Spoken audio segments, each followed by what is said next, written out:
Well, it's a big one. We've had some big weeks already to start the year, of course, Pegasus Day, but this is one of the biggest and the biggest weekend on the road to the Kentucky Derby and the Triple Crown Trail thus far. We've got the Rebel on Sunday. We'll talk about that second, but we're most excited for our sister track, Gulfstream Park Fountain of Youth. Pretty inarguably the best prep thus far. Maybe you would argue other ones. I'm not going to, but we'll talk about it next up on Horse Sense. Bailey Armour and I.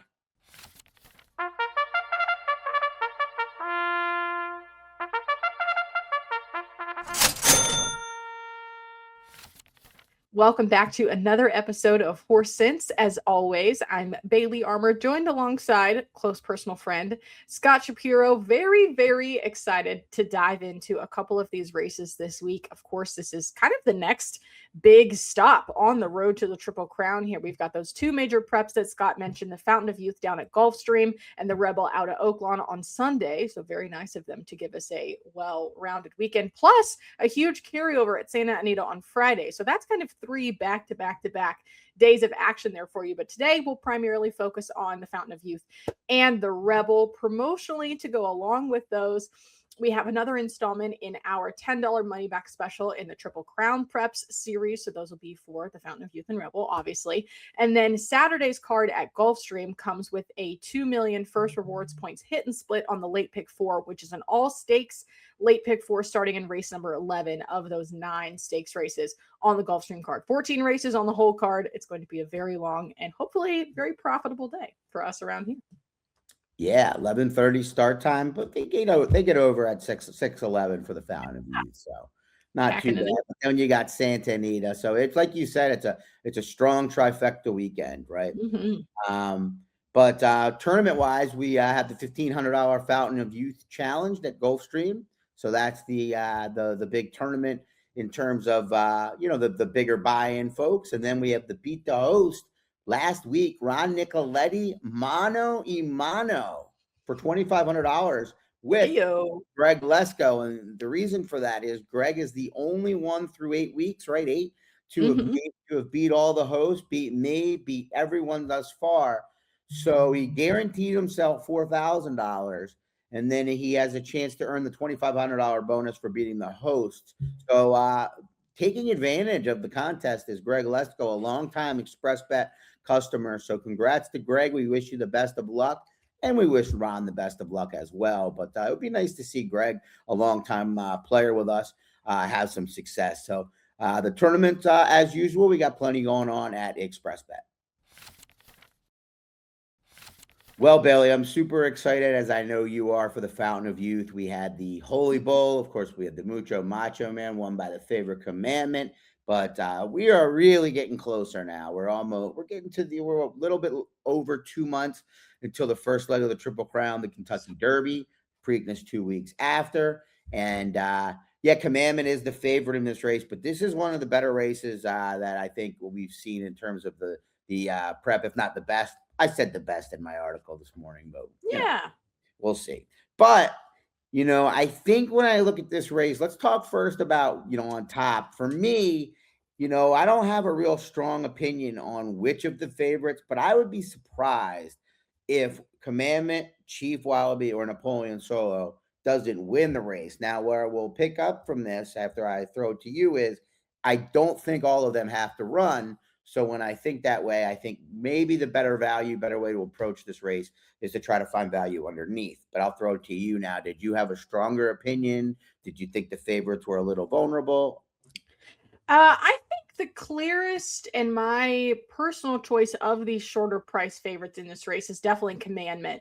I really like the draw, and I think that Irad is going to set him up perfectly. I will say that Mucho Macho Man was a full 4 seconds slower than Napoleon Solo's when in the Champagne. That was a minute 34 versus a minute 38 in the Mucho Macho Man.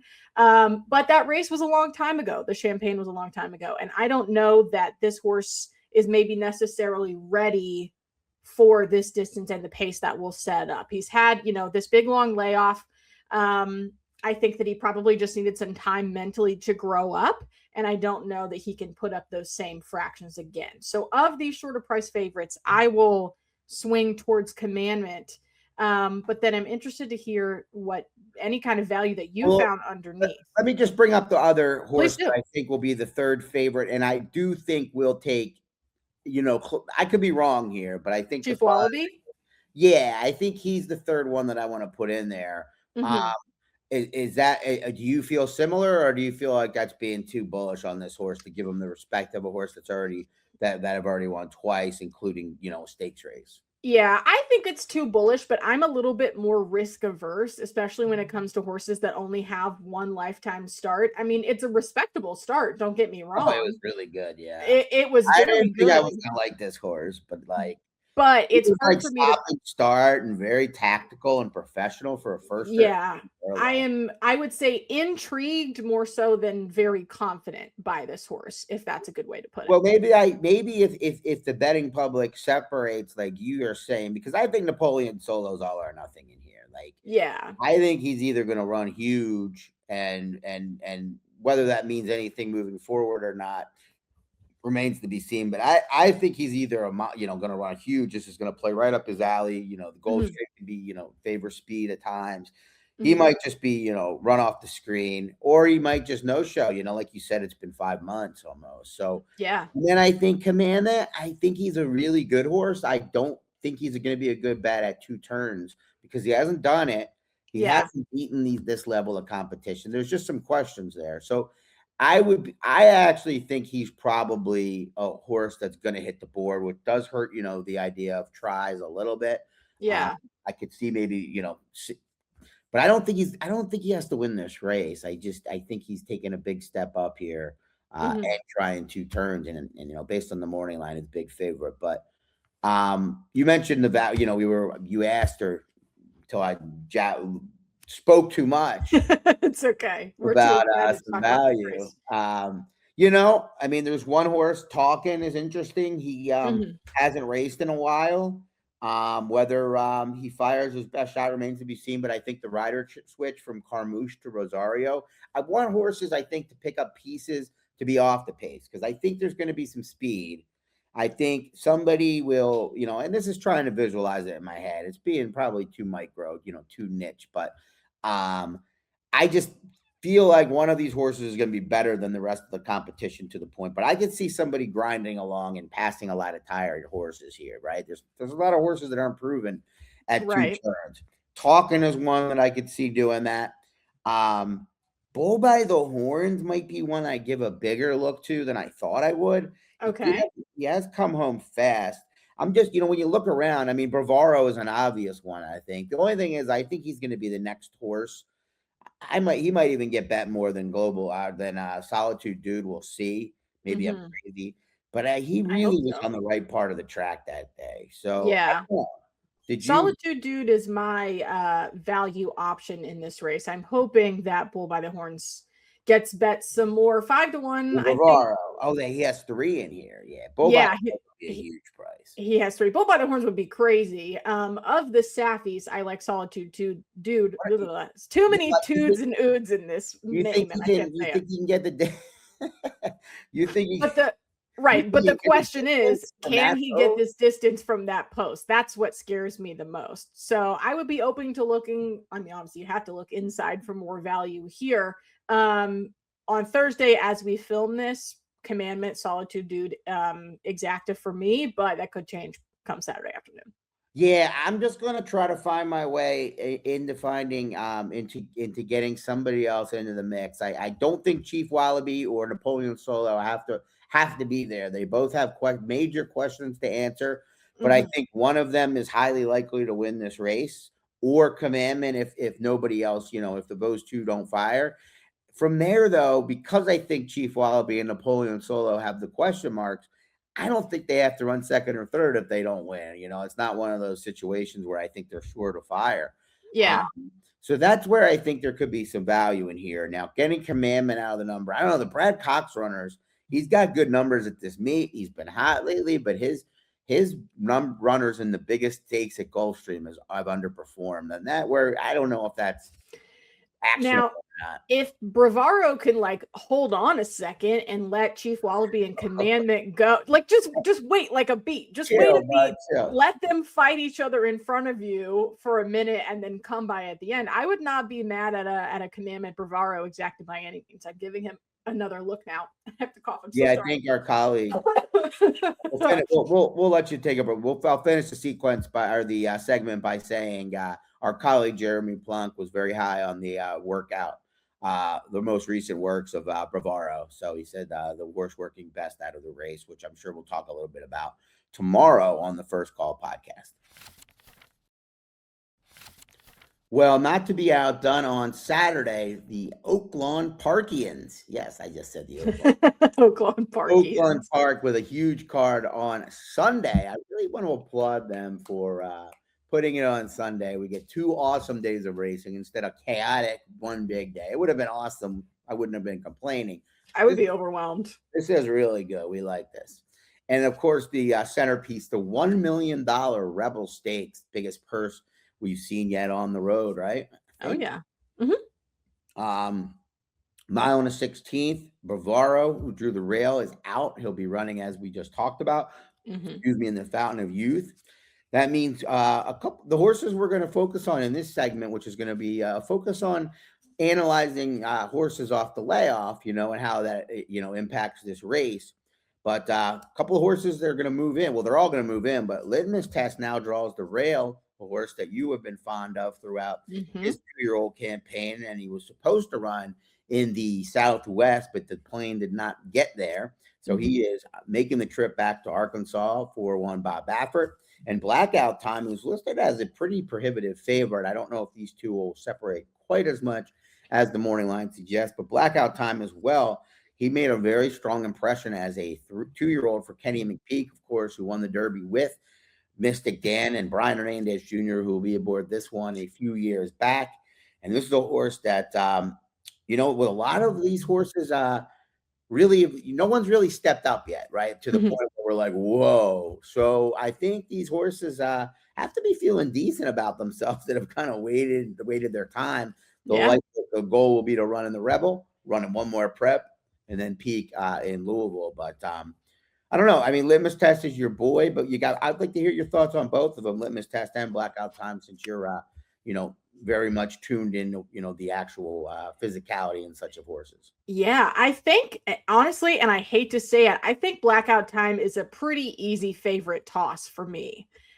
This is a 148-day layoff. We have not seen him since the Breeders' Futurity at Keeneland, when he ran behind Ted Noffey, who is now off of the Triple Crown Trail, but obviously ahead of Litmus Test.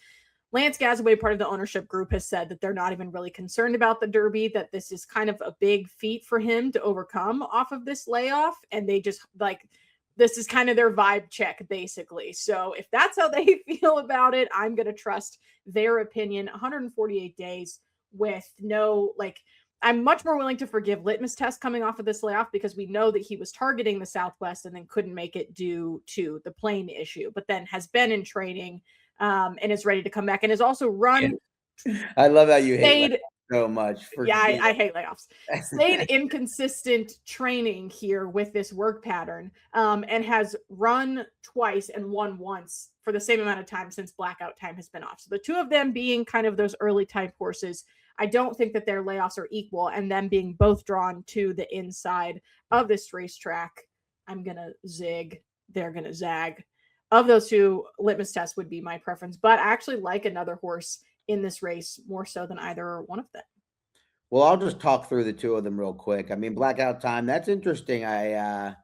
That with the Gasaway quote, the Lance Gasaway, one of the owners, because it makes perfect sense to bring him back now to start the 3, but maybe the longer layoff. I mean, if he runs well, he's gonna have a very, very different tone in about 48 hours. Oh yeah, I can be wrong. That's fine. No, you're just telling me the quote. I mean, you can be wrong. But that I didn't hear the quote. He's not a good bet at 8 to 5. I don't know if we're gonna get 8 to 5. It doesn't make a whole lot of sense why the public would just go all in on a horse like you said that's been off for a while.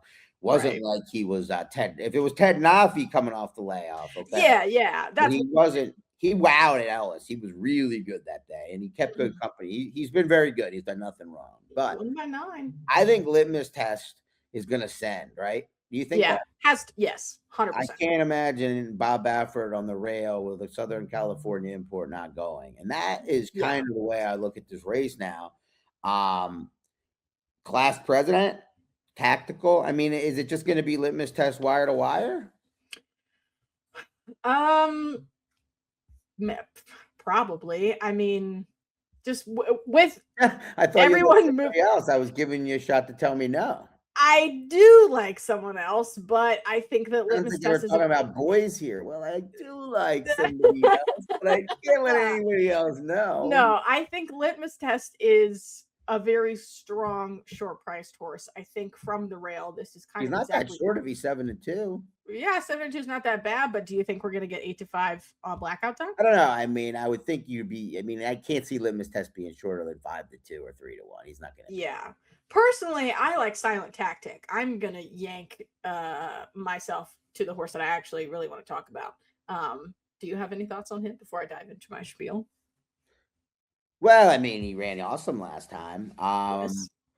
It was a little bit better. It was, that as I look at this race more and more, I wonder if he's going to get the same setup. I wonder if he Mm-hmm. can put forth this big of an effort again, or if he'll regress. Those are the questions. If he runs back to that race, I mean, 9-2 could look like a lot of fun. Yeah, that's what I'm saying. I'm pulled in like a tractor beam with that 92. He's never won back-to-back races, so I will give him that. But Mark Cassidy is on fire at Oaklawn. I don't think that's important though, because he's only raced twice Yeah. on dirt, right? I mean, both of them have been good. Yeah. The first two were at Woodbine and then the Oaklawn Dirt, which we know that he loves. So if he doesn't win, it's a litmus test and silent tactic exacta for me all day long. I also think silent tactic is going to win the Preakness. I'm manifesting that now. This is my Preakness horse, and I will put that out into the ether. You better hope he doesn't win this. Well, actually, Mark will run him in both. Mark will run Yeah, him. exactly. It's interesting because if you look at the pace, I mean, I think the one Bravaro would have probably shown speed from the rail, even though he doesn't, not a one-track speed horse. But I think that takes a little bit of it out. I look at this. Johnny V won't get cheated with class president, but outside of that, it's strategic risk and soldier and diplomat. Yeah, your boy, soldier and diplomat. Yeah, tough post again. I know. That's why I think he's going to be. I think his intention will be to be right up there, and obviously he'll play it. If litmus test doesn't want the lead, I could see him. I could see with a good break if he breaks like he did last time, trying to get to the lead and maybe hoping that carries him out his just stamina a little further. But yeah, I mean, I don't betting wise. I'm still trying to figure out how I want to approach this. We've got 3 days recording, and I don't know if strategic risk has no chance. He just got kind of caught in chase mode last time, and I don't necessarily know if there's going to be quite as much speed in there. There was butane and there won't be. That was butane and code. I mean, they went pretty quick, even though it didn't totally fall apart. So yeah, opening in 23 and 2. I mean, we won't have as much there. I think litmus test is going to be your obvious easy pace setter. I don't know that strategic risk can catch him, but I wouldn't completely toss him yet on Thursday. Well, to finalize this sequence or this segment, sequence and segment. That's twice today. These words are too close. Finalize this segment. I just, when it comes to layoffs, I look at these horses. I'm not worried at all about litmus test in terms of the layoff. I don't think he's as good as you, but I also think that if he gets to the lead in here, it could be lights out, coming up from Southern California. But blackout time, I'm not as worried about the layoff. I mean, he's got 5 works since then, and one over the track, which I like, but he was at fairgrounds other than that, so he didn't miss any time. Like some of these Oaklawn-based horses did. Yeah, I'm looking forward to seeing blackout time run because his effort at Ellis was so good last year visually. But this is a fun race. Look, horses, interestingly, close things out. More experience. You look at the field at Oaklawn. You got one horse with 2 starters and everybody else with 3 or more. And then you let Gulfstream. You've got a lot more of the unknown commodities, right? Should be a good weekend. As always, thank you so much for watching another episode of Horse Sense. I'm Bailey Armour, joined alongside the one and only Scott Shapiro, going through the Fountain of Youth on Saturday at Gulfstream and the Rebel on Sunday at Oaklawn. Make sure that you're playing in those promotions we have to go along with those respective cards, the $10 money back special in each of those races, and the 2 million first rewards points hit and split on the all stakes late pick 4 at Gulfstream. That's races 11 through 14. 11:30 a.m. start for those folks down in South Florida on Saturday, and we'll see who comes out on top in the Fountain of Youth. Let us know who you like in the comments, and we'll see you next time on Horse Sense. Good luck.